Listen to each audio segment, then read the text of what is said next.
నమస్కారం. నిన్నను నేను ప్రభుత్వానికి వినతి చేసుకున్నాను.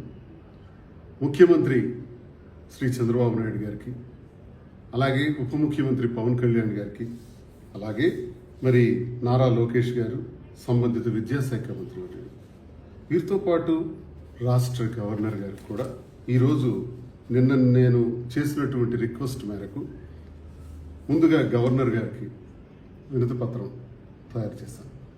అన్ని డిమాండ్స్తో కూడా, ముఖ్యంగా డిమాండ్స్లో నోటిఫికేషన్కి 90 రోజులు సమయం ఇచ్చి తీరాలని, ఎస్సీ ఎస్టీ బీసీ వాళ్ళకి పూర్తిగా కోచింగ్ ఇవ్వలేదు కాబట్టి 30-40 రోజులు ఇచ్చే ఈ డిఎస్సి నోటిఫికేషన్ ఇచ్చేస్తున్నారు కాబట్టి వాళ్ళకి 90 రోజుల కోచింగ్ కూడా పూర్తి చేయాలని, ఎస్జిటి సిలబస్ ప్రాప్తి మేరకు 3వ తరగతి నుంచి 10వ తరగతి సుమారు 70 నుంచి 90 పాఠ్య పుస్తకాలు చదవాలి కాబట్టి అందులో దీనికి సంబంధించినటువంటి మెథడాలజీకి సంబంధించినటువంటి మెటీరియల్ కూడా బాగా స్టడీ చేయాలి కాబట్టి వాటికి కూడా ఒత్తిడికి తట్టుకోలేక చాలామంది నానావస్థలకు గురవుతున్నారు, తీవ్రమైన మనస్తాపానికి గురవుతున్నారు. ఇప్పటికే నోటిఫికేషన్కి ముందు, నోటిఫికేషన్కి తర్వాత 4 చనిపోయినారు.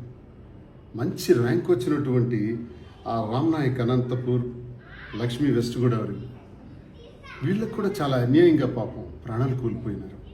ఇలాంటి పరిస్థితుల్లో ఆ 90 డేస్ ఇవ్వాలని, గత కొన్ని సంవత్సరాలుగా డిఎస్సి నోటిఫికేషన్ లేక మరి వయోపరిమితికి సంబంధించినటువంటి విషయం పైన కూడా అర్హత కల్పించే విధంగా చూడాలని, మరి ఇదే సమాంతరంగా జరుగుతున్నటువంటి ఆర్ఆర్బి ఎన్టీపీసీ ఎగ్జామినేషన్స్ కూడా అందరూ వెళ్ళాలి కాబట్టి ఆ వెసులుబాటు కల్పించే విధంగా దీనికి ఒక 90 రోజులు పెంచితే ఆ సమయం కూడా దానికి ఉపయోగించడానికి అవకాశం వస్తుందని, మరి 23-25 సంవత్సరాలకు సంబంధించి బీఈడీలు చేసిన వాళ్ళకి టెట్ నిర్వహించి డిఎస్సిలో ఉద్యోగం కల్పించాలని, కొన్ని జిల్లాల్లో ఉద్యోగులు సంఖ్య తక్కువగా ఉండటం వల్ల లోకల్ నాన్ లోకల్ ఇరువురికి దరఖాస్తు చేసుకోవడానికి అవకాశం కల్పించాలని, డిఎస్సి పరీక్ష అనేది జిల్లా ఎంపిక కావటం వల్ల ఆ ఉద్యోగానికి పరీక్ష రాసే ఒకే జిల్లా అభ్యర్థులకు పలు సెక్షన్లలో 10 మార్కులు వ్యత్యాసం రావటం వల్ల జరుగుతుంది. దీనివల్ల న్యాయ వివాదాలకు ఆస్కారం అవుతుంది కనుక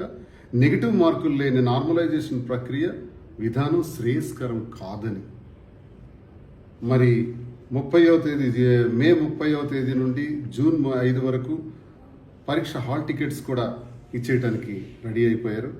జూన్ 6 నుంచి జూలై 6వ తారీఖు వరకు నిర్వహించాల్సిన నోటిఫికేషన్ షెడ్యూల్ కూడా జారీ చేసి ఉన్నారు. ఇవన్నీ అసందర్భంగా ఉంది. ఇన్ని సమస్యలు ఉన్నాయి. ఇన్ని సమస్యలు ఉంటుండగా ఎలాగో అయిన లేట్ అయింది. 7 ఏళ్ల నుంచి ఈ DSC notification, mega DSC notification రావట్లేదు. ఇప్పటికైనా వచ్చింది, సంతోషం. నేను ఈ ప్రభుత్వానికి ధన్యవాదాలు తెలియజేస్తూ, ఇచ్చిన నోటిఫికేషన్లో అందరికీ అనుకూలంగా ఇవ్వండి. మీరు ఇష్టానుసారంగా ఇలా చేయటం వల్ల లక్షలాది మంది విద్యార్థులు ఈ డిఎస్సి చేస్తే టీచర్ అవుతామని ఆశించి చేసినవారు, వీళ్ళందరూ బడుగు బలహీన వర్గాలకు చెందినటువంటి వారు, కడు పేదవారు. పాపం వీళ్ళకి ఉద్యోగం వస్తుందని ఒక జీవితకాలం వెయిట్ చేసినటువంటి వాళ్ళు ఈరోజు 45 రోజులే గడువు ఉందని తెలిస్తే ఎలా చదవాలో అర్థం కాక, చదివింది అర్థం చేసుకోలేక, అవపోసన పట్టలేక నానా ఇబ్బందులు పడుతున్నారు. 45 రోజుల్లో ఈ సిలబస్ 90 పుస్తకాలు నేను పూర్తి చేయగలుగుతానా అని ఒక ఒత్తిడికి గురవుతున్నారు. మానసిక ఒత్తిడికి ఎప్పుడైతే మనం గురి చేస్తామో దానికి శిక్ష చాలా సివియర్గా కూడా ఉంటుంది. మానసిక ఒత్తిడికి, ప్రజల యొక్క మానసిక ఒత్తిడికి ప్రభుత్వం కారణం కారాదు. ప్రభుత్వం మానసిక ఒత్తిడి గురి చేయకూడదు. ఇది ప్రిన్సిపల్స్ ఆఫ్ నేచురల్ జస్టిస్లో కూడా చాలా ముఖ్యమైనటువంటి మాట ఇది. దీన్ని విస్మరించి మానసిక ఒత్తిడికి గురి చేసే విధంగా ఉంది ఈ నోటిఫికేషన్. కాబట్టి వెంటనే ఈ నోటిఫికేషన్ పైన తగు చర్యలు తీసుకోవాలి, డేట్స్ మార్చాలి, ఇచ్చిన నోటిఫికేషన్ వెనక్కి తీసుకొని ఇవన్నీ పరిశీలించి నోటిఫికేషన్ ఇవ్వాలి అని ముఖ్యంగా నేను గవర్నర్ గారికి ఒక ఎమ్మెల్సీగా నేను నా తాలూకా లెటర్ హెడ్ మీదే రాస్తూ వెనక సంతకం చేస్తూ గవర్నర్ గారికి పంపిస్తున్నాను.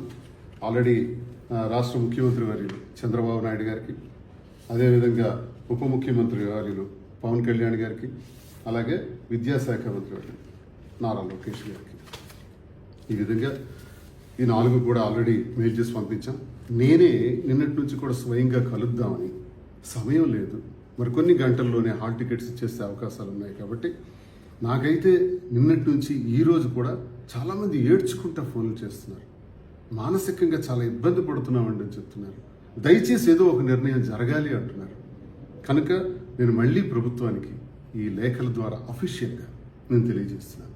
గవర్నర్ గారు కూడా నేను ఈ లేఖను పంపిస్తూ దయచేసి రాష్ట్రంలో ఉన్న పరిస్థితి మీద మీరు ప్రత్యేకమైన దృష్టి సారించాలని గవర్నర్ గారిని కోరుకుంటున్నాను, సంబంధిత అధికారులకు కోరుకుంటున్నాను.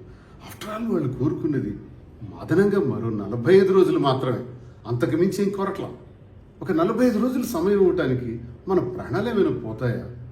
ప్రభుత్వానికి అది ఎంత పని, ఎంత చిన్న విషయం. ఈ చిన్న విషయానికి కొన్ని లక్షల మందికి ఎందుకు మానసిక క్షోభకు గురి చేస్తున్నారు?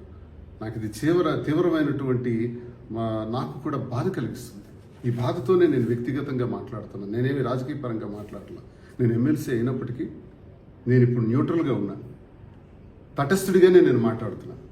తటస్థుడిగా మాట్లాడుతున్నటువంటి మాటలను దయచేసి రాజకీయంగా తీసుకోవద్దని నేను అడుగుతున్నటువంటి మాటలు లక్షలాది మంది విద్యార్థులు, మన చెల్లెళ్ళు, మన తమ్ముళ్ళు, వారి యొక్క తల్లిదండ్రులు, కోటాను కోట్ల మంది ప్రజల యొక్క ఆర్తనాదం.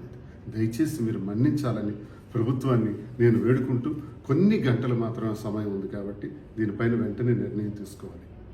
నేను విద్యార్థులకు నిన్నట్లాగే నేను తెలియజేస్తున్నాను, మీరందరూ కూడా ధైర్యంగా ఉండాలి. తప్పకుండా ప్రభుత్వం న్యాయం చేస్తుందని నేను ఆశిస్తున్నాను. న్యాయం జరగనప్పుడు ఖచ్చితంగా ఇంకా తిరుగుబాటే దీనికి ప్రధానమైనటువంటి బాటగా ఉంటుంది. మరి దానికి సంబంధించినటువంటి ఆలోచన చేయటానికి కూడా నేను వెనుకాను. మరి తమ్ముళ్ళు, చెల్లెమ్మలు, విద్యార్థులందరి కోసం ఈ డిఎస్సిలో జరుగుతున్నటువంటి ఘోరమైన పరిస్థితుల పట్ల నేనే రోడ్డు ఎక్కాల్సి వస్తుంది. రాష్ట్రం మొత్తం కూడా దీనికి సంబంధించి తగు నిర్ణయం తీసుకొని మేము అవసరమైతే మేము శాంతియుతమైనటువంటి ధర్నాకు కూడా సిద్ధమవుతామని నేను ఈ ప్రభుత్వానికి తెలియజేస్తూ, అటువంటి పనులకు ఆస్కారమే లేకుండా మీరు తగు చర్యలు తీసుకోవాలని, వెంటనే దీనిపైన నిర్ణయం తీసుకోవాలని నేను ప్రభుత్వానికి నా ముకుళిత హస్తాలతో మనసా వాచా కర్మేణ మీరు ఈ పని చేస్తారని ముఖ్యమంత్రి గారికి, ఉప ముఖ్యమంత్రి గారికి, నారా లోకేష్ గారికి, ముఖ్యంగా రాష్ట్ర గవర్నర్ గారికి నేను కోరుకుంటున్నాను. నమస్కారం. విధువాడ శ్రీనివాస్.